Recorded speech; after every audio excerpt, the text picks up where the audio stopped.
Novi Sloveniji smo aktivno sodelovali pri nastajanju delovnopravne zakonodaje, tako pri urejanju trga dela kot delovnopravne zakonodaje.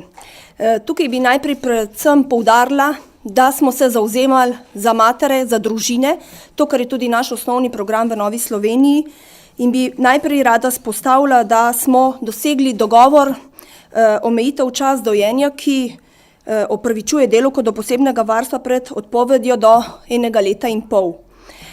To mislim, da je bil zelo velik dosežek, glede na to, da je v Sloveniji vedno manj rojstev, sicer da je porodniška 1 leto in s tem matere tudi dojenje zavlečejo mogoče v kasnejšo dobo, da je otrok potem, ko se ta doba izteče, 1 leto pa pol že star.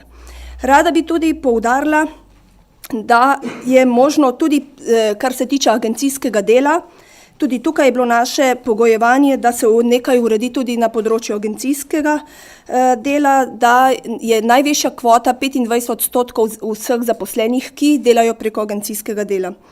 Predvsem bi rada poudarila, ko sem že prej rekla, delo mater in žensk v nočnem delu, to ostaja nespremenjeno, še vedno imajo varstvo do 3 let, vendar se tukaj odpravljajo administrativne ovire, to pa pomeni, da delodajalcu ob sklenitvi tacga soglasja s posamezno materjo ni potrebno javljati na inšpekcijske službe, ampak imajo to v evidenci in kasneje potem to ob pregledu rednem, ki ga dobijo inšpektorja, to tudi predložijo.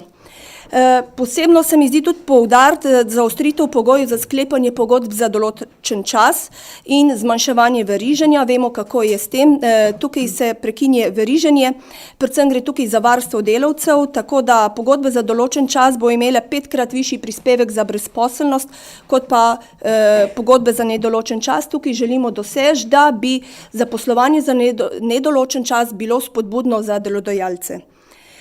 Višja bo starost oziroma skrb delavca, gre na 58 let zavarovanje, ampak veste, tukaj bi rada poudarila, 58 let je nekako tako v skladu s pokojninsko zakonodajo, ampak še vedno pa velja, da je delavec zavarovan glede starosti 5 let pred samo upokojitvijo.